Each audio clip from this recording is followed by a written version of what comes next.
Welcome to the Cash Flow Guys podcast. That's right, boys and girls. You heard the man. This is Tyler Sheff, and I am the host of the Cash Flow Guys podcast. This week, guys, we're going to answer the very important question, one that comes up every single day, it seems like.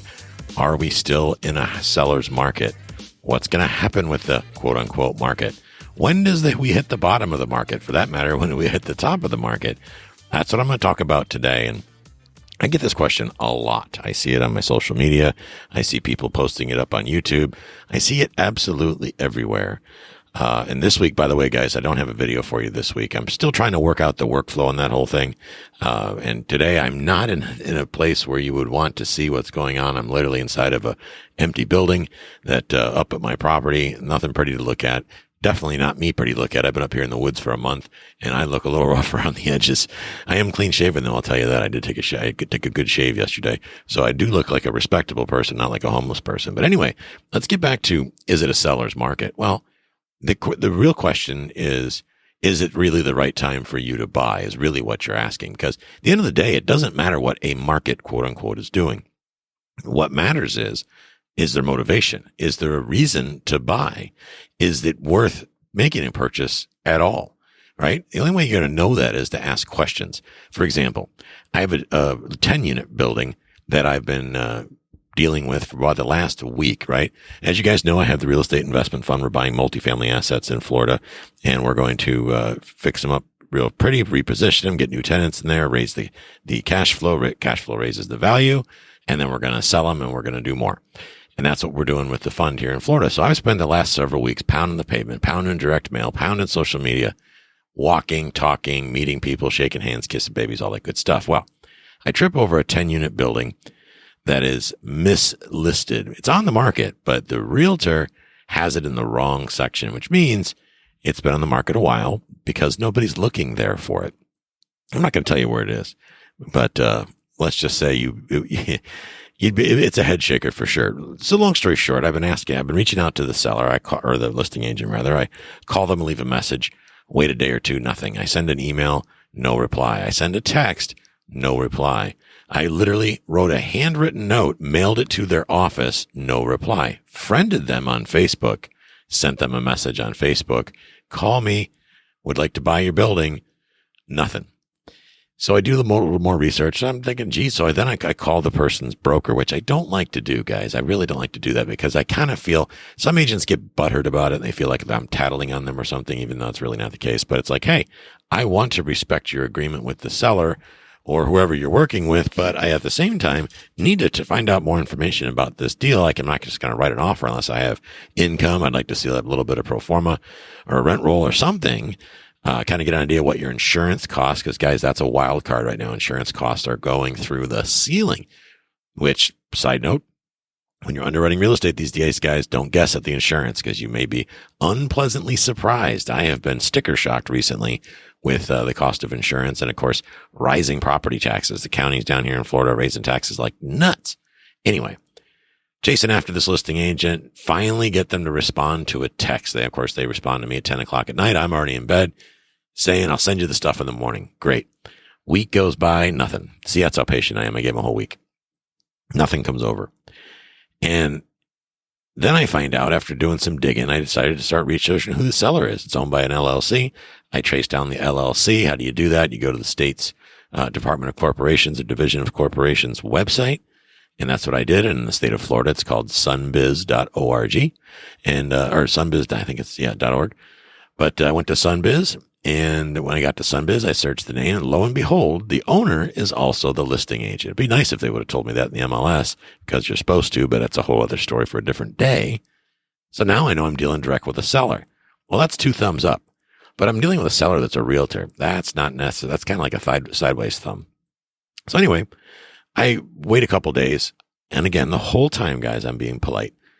I said, hey, I looked in line and discovered you're the seller.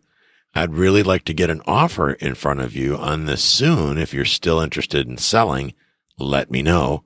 I need to get a rent roll or get an idea of what sort of expenses you're facing at this stage of the game. And I was just curious why you might be selling such a gorgeous property. Well, finally I get a response, and the response is, look, I'll send you the stuff in the morning like I said I would. Keep in mind, the last time they said they'd send me the stuff in the morning, it was a week ago. That's one long morning. Then they said, if you're not planning on writing a full price offer, don't waste my time. It's like, wow, well, hello. Just, it's like walk up and kick me in the ding ding. It's like, geez, buddy or lady or whatever. They have a name. It's kind of hard to tell if they're male or female. And there's, of course, no picture of them, even though there's a realtor. They're a realtor. There's no picture of them anywhere online. The Realtor.com profile is blank. There's no photograph, no nothing. So anyway, here I am dealing with a seller of this 10-plex. Now, I'm not in love with this place, I'll be honest with you, but I'm willing to look at it. I like the neighborhood, but I don't necessarily like the location of the building. It's not too far from a railroad track, so I'm not real excited about that. I don't like to buy properties near railroad tracks if I can avoid it, because that makes a lot of noise and it's harder to get tenants. However, if I can get a ridiculous deal because of where it's situated, maybe they're extra motivated because they're having a tough time getting tenants, then I'll look at that property because people will rent it. It's just not for the same amount of money that they would rent it in a better location. Now, the location it's in is a good neighborhood. It's just geographically not ideal. It's not perfect, but it's a very walkable neighborhood. It's close to commerce. It's in a great real estate market. So I'm not dead against it. But I'll consider those things, but I need to adjust the pricing and the acquisition strategy when I'm looking at that type of scenario. So that's a good indication. Now there's a person that is not motivated to sell. So they stuck it on the MLS. And by the way, the property was on the market. They've been trying to sell it for about 3 years now. It's been on the MLS off and on for about 3 years. And they started the deal at 1.7 million. And now they're down below $1 million. And well below $1 million. But depending on what the rents are currently and how much work has to be done to bring it into 2022, that's going to depend if it's even worth taking on the project, because, there's not every deal, every property that's for sale is a deal, as you well know. So here's a case where it doesn't really matter what the market's doing because the seller's clearly not motivated. And they're kind of a jerk. So they're going to hold on to this property for a while. Here's the thing. I'm going to put that in the back of my Rolodex, in the back of my mind, and I'm going to set myself up a little tickler to go check on this every week or so and see if it's still on the market. And then I may have my partner call or one of our other acquisitions people call on it to see if they get a different response. And that's happened. I may have Jill reach out to him. Sometimes the girl's voice makes all the difference. She's got a cute voice. Maybe that'll work to get them in a different mood. Maybe they'll have a whole different experience. Who knows? But it doesn't mean that just because they're a jerk, I'm going to throw out the baby with the bathwater. It doesn't mean that because it's next to a railroad track or close to a railroad track that I'm absolutely not going to buy it. It depends on the deal. I mean, honestly, if we could reposition the thing and make $1 million for us and our investors, well, hey, I'm willing to overlook that there's a railroad track, but the exit strategy needs to be clear because I don't take unnecessary risk with my own money, and I especially don't do it with other people's money. That's just called being a good investor, being a good guy, because, I've got my money, I've got friends' money invested in this thing. I mean, this is important. I'm not going to make unnecessary investments just to get people, get money moving. That doesn't make good sense. So anyway, a lot of people are thinking that, well, all this news of doom and gloom and the interest rates going up means that people aren't buying to the same degree. And depending on what market you're in and what type of asset you're talking about, you might be true. That might be accurate. But know this. I just put a foreclosure on the market. I listed it for the bank because, as you guys know, I am a dirty bottom feeder realtor also. And I put a listing on the market and I had over a dozen offers right out of the gate. Strong offers. I mean, real strong offers. And we obviously went under contract. Now we held it out for several days to make sure we got good offers on there, and the fact that it's a bank and they have a board of directors, and the board of directors has to meet to decide at what price they're going to sell it and all that hoo-ha. But understand this. The bank got a ridiculous amount of money for this property. So if you say that it's becoming a buyer's market, I got news for you. That's not the case, because the folks on this house were hot and heavy. They were feeding on this thing like hungry wolves. There was no joke. They were all over it. So what that tells me is the market is really a myth, right? Everything is asset specific and buyer specific. For example, let's say you're buying a property that has a dried up pond next to it. Well, for somebody that wants to do a fishing lodge, that probably wouldn't be worth looking at. But for someone that can't stand the water, maybe had a puppy drown or get eaten by an alligator or something, or they don't want a pond anyway. So for them, they're going to bring in some fill dirt. They're going to put a football field out there and, invite kids to come play or whatever, make a baseball diamond out of it. So you spend less time worrying about timing, because you cannot time a market. Whether or not it's a seller's market, a buyer's market, doesn't matter. Don't take your buying hints from people off the internet. Not for that matter. Use complete logic when you're making a buy or sell decision to hand. It should be a numerical decision. First of all, do the numbers make sense? Don't speculate, especially now. It's never really a good idea to completely speculate. Make sure you surround yourself with people smarter than you. Make sure you ask good questions. That's why, like with the fund, for example, we have several people in our food chain that when I bring a deal, I look at a deal, I do some initial negotiation, then I get Jill involved, I get Mike involved. We have other people on the team that we bring in. We bring in our real estate attorney, our CPA. We all look at these opportunities before we get down to brass tacks. And hey guys, sometimes they just don't work out. We've had a couple where we were close on negotiations, but we couldn't get the numbers to where they needed to be. We can't lie to ourselves about how it will perform. And if that's the case, then we simply don't pull the trigger. That's called being smart and being a savvy investor. The difference between, you don't get points, guys and girls, for the number of deals you do. Every time I open my inbox, somebody wants to get on the podcast, like I'm 22 and I've done 1,100 deals. No, you haven't. Shut up and go back to sleep. Don't lie to me that nobody's done that many deals. That's ridiculous. Nobody living anyway. It would take an army to do those kind of deals. So don't get so caught up in the timing and like you have to get so many deals and you have to get so many doors. Instead, take time to research the market, understand your exit strategy, make sure that your math is solid, make sure your due diligence is solid. Talk to property managers in the area. If you're working with a syndicator, that syndicator hopefully is going to be leveraging experience, local market experience, because nobody can be an expert in every market. What we do is when we go into a different market, we start talking to property managers first, because we want to get a good idea of what makes the ball bounce in that town. Where do the people work? What are the demographics? And you'll be surprised to know that a lot of property managers don't have the answers to those questions. What does that mean? That means they're not part of the Cash Flow Guys crew. They're not part of Cash Flow Capital. They're just not going to be involved in our team, because I don't need a pencil pusher, a paper pusher. I need somebody that understands the market, understands the tenant class that we're aiming for or that we're targeting, so that they can deliver them the service they need. Guys, don't want to get too far off on a tangent here, but I'll say this. When you're talking about markets and understanding what's going on in an actual in an individual real estate market, let's say you're looking at, Orlando, Florida. Just because somebody manages property doesn't mean bupkis. You need to, first of all, find somebody that's used to managing that type of property. So if you got a Class B property, Class A property, that's one type of management team. If you got a C or a D property, completely different management team.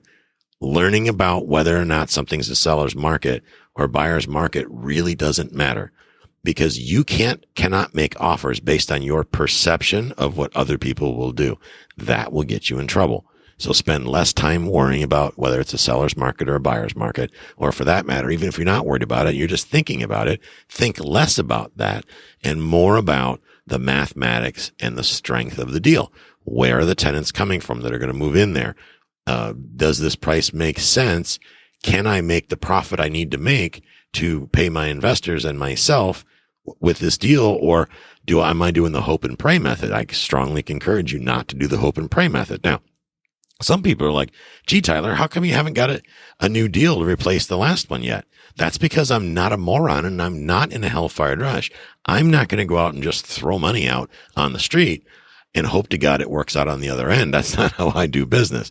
We want to make sure that we make a good, solid profit which results in a great return to our investors. That is not a process that we rush. Okay. We instead talk to a lot of sellers, a lot of brokers. Reluctantly, we actually talk to wholesalers now too, to find different opportunities out there so we can match one that works for us. We're not out there trying to be in a race to failure. You got to be real careful when you're doing this, guys. Now, I see a lot of people, and I've said this before, I see a lot of people out there doing deals. I think just they feel like they get some sort of badge of honor because their deals won't ink. I'm here to tell you, the last thing you want is to get all wrapped up in a deal to find out that the market won't support it. Like saying, oh, it'll rent for $1,200 a month every unit if I just give it new countertops and a brand new toilet. I got news for you. If it's running for $700 now, you're not going to get $1,250 because that property that's running for $750 has a stigma. A stigma takes a while, a few cycles to get over. You're not going to change a stigma from a building overnight. Trust me, I've tried. It doesn't work. You have to allow several years for that stigma to go past. You're going to have an introductory group of tenants that are going to move in there. They're going to give feedback to their peers.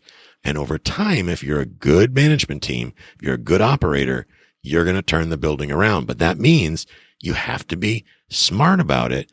You can't overpay for these buildings and just hope that the market will catch up. That's what's going to get you in trouble. And that's why I get nervous when I hear people saying buyer's market, seller's market, whatever. Enough of that, guys. Don't worry about buyer's market and seller's market.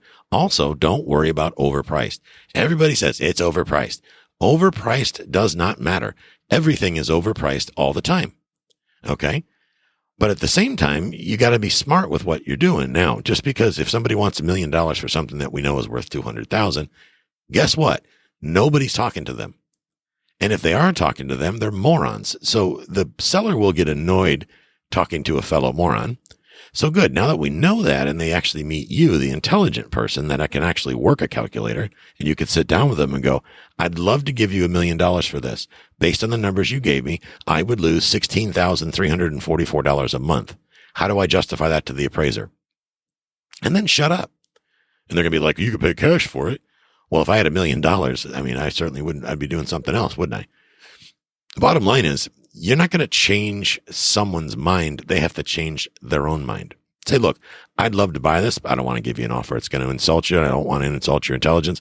But what I would like to do is at some point, if you'd like to sit down and come up with a fair and equitable price where we could buy this from you, give you the terms and conditions that you need, give you a price that makes sense and is fair for both of us, then let's put together a win-win deal and do business. And if not, we'll part as friends. How's that sound?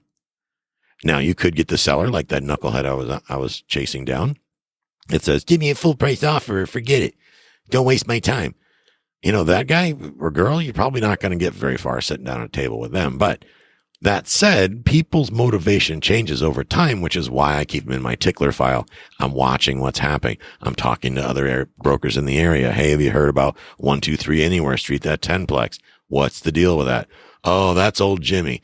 Jimmy's been trying to sell that place for 10 years. It's sitting on a sinkhole and it's got a nuclear waste dump behind it. So now I know, right? So if that's the case and it becomes something I don't want, then I'll take it off my list. But until then, it'll sit there. And every once in a while, I'll call up and figure out a question to ask, or, hey, just wanted to check in, see if you've had any thoughts, or maybe you're rethinking your position on this deal. I'm still in a position to do something on it, but of course, you know, I can't lose $20,000 a month. But if you change your mind, I just wanted to let you know I'm still looking, I'm still buying, still can get this wrapped up for you, can close quickly, yada, yada, yada. So guys, I hope that helps answer that question for you a little bit, relaxes you, just start thinking about it. And if you're out doing deals, and if you're working with people that saying, oh, I have deals, my deal pipeline is full. Well, are they really deals? I mean, come on. Because I don't think that's really the case. Yes, you get a deal here and there, but you know, it's slim pickings right now. Trust me, we've been marketing like hell, but we've looked at a lot of duds because we don't want we don't want a complete train wreck right out of the gate with this thing. We want to start out with something that's nice and will work, and that we can reposition and we can make a nice investment or a nice profit or return for our investors. With that said, before I wrap up, if you are a realtor or a wholesaler, or you want to consider joining the team as one of our acquisitions people, we are hiring. How do you find out more about that? Well, you go to cashflowguys.com, the website, and you click on the Ask Tyler button and you book a call with me and you tell me a little bit about yourself, your background, that type of thing, and we'll see what we can work out for you. So For this deal, you need to be a go-getter. You don't necessarily have to be located in the state of Florida, but Florida is our market, so you would be focusing here on Florida. Who would I not hire? I will not hire anybody that's going to play silly games, lie, cheat, steal, take advantage of people, any of that drama. If you're a good person, you want to make some good money and get rolling to be part of something bigger, then reach out to us. Go to cashflowguys.com, book an appointment, and get on my calendar. Guys, I'm going to wrap it up right there, and I will catch up with you next time. Have a great week, guys. This concludes today's episode. You don't have to wait till the next episode to learn to earn. Head over to cashflowguys.com and contact Tyler and his team for more powerful tips and ideas so you can start generating multiple streams of income and escape the rat race.